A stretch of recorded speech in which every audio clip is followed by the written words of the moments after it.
Alright, so what I'm doing here is a quick tutorial on how to remove a transmission if you're doing a clutch on a 2000, I believe it's 1 to 2005 Civic.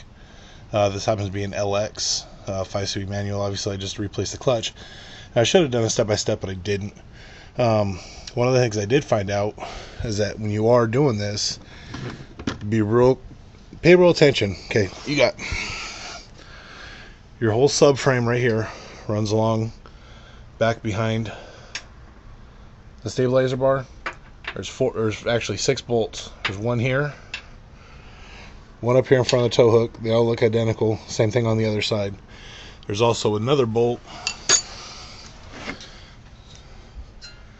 that is right there. Get this out of the way.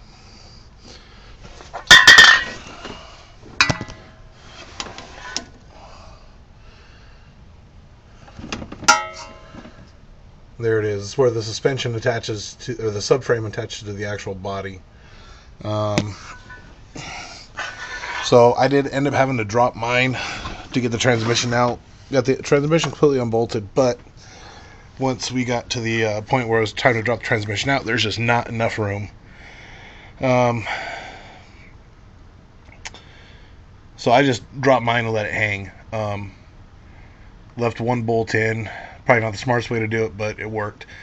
To actually get the tranny out, I'm not going to go through the whole thing, but at this point you have some kind of semblance of knowledge. You think you can do the clutch yourself, you're good. Anyways, so you got a bunch of bolts over here. This is the driver's side of the car. Once you get your axle shafts out, there's 4 bolts sitting right here. And get a light so y'all can see. Alright. You have here, here, here, and here. All got to get removed. You also have this bolt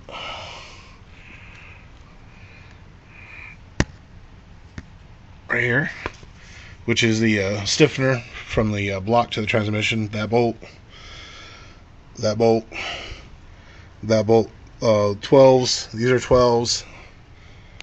These are 14s that connect the brace to the transmission. Everything else is pretty much 17. All the big connecting bolts are all 17s. You have to remove that tranny / engine mount, and I think that's about it down here. The other thing too, when you get to the point, just another tip that I wish somebody had told me about, the ball joints, lower ball joints, while you're trying to get them popped out, they have a tendency just to either A, slide completely out, or fall apart like one of mine did.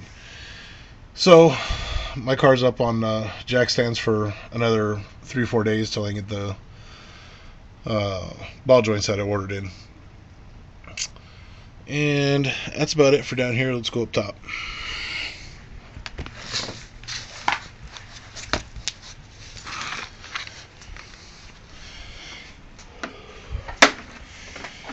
And up here there's a lot of stuff that's already missing.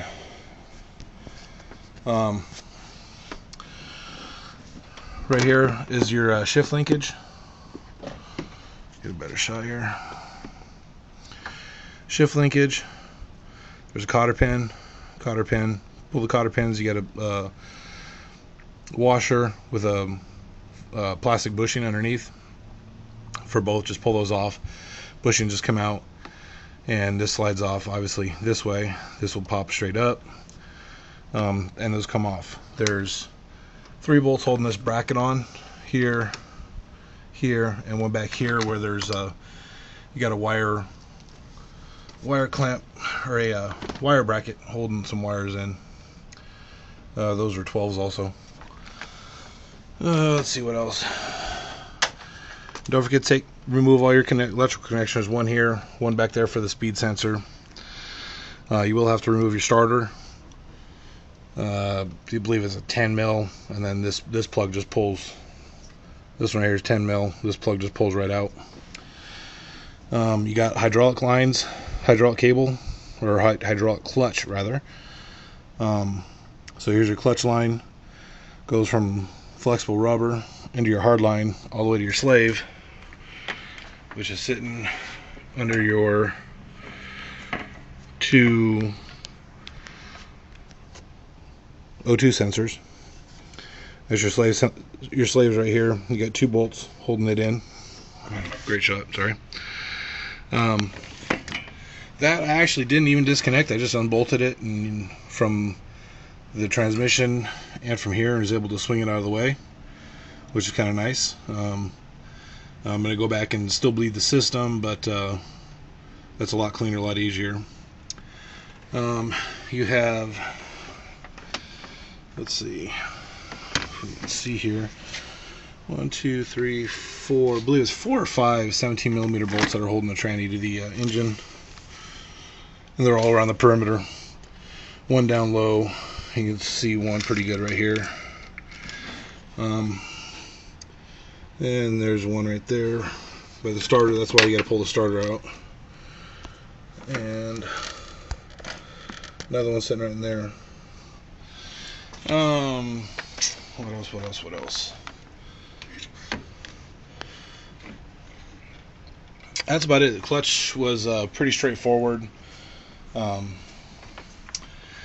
Parts you will need, or at least tools you'll need: 17mm 12-point socket for the flywheel if you're going to remove it and replace the pilot bearing.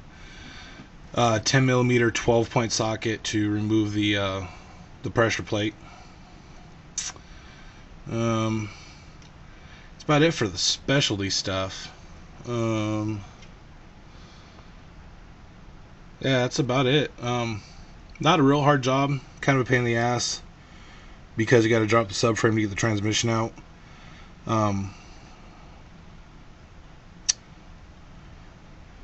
That's about all I can think of that was really a pain on this.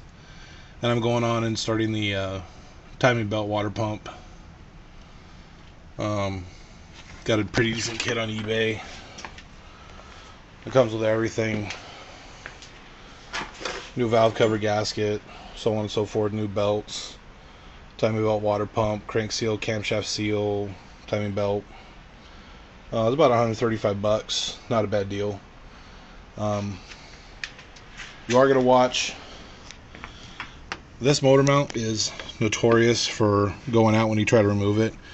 This one was already broken. As you can see, the telltale signs of the hydraulic fluid spraying all over the place when it did fail. Didn't notice anything really going wrong with it. It's been actually broken for quite a while, so it's not that big of a deal. I'm replacing it since I'm getting in there anyways. Yeah, clutch you can find on eBay for about less than $75. Paid $72 for mine. It's an Exceedy clutch, which is about OEM. I don't know. That's about it. If you have any questions, hit me up. Put a comment on the post, or just let me know. Nothing super complicated. And yeah, if I come across anything else good, I will let you guys know. Thanks.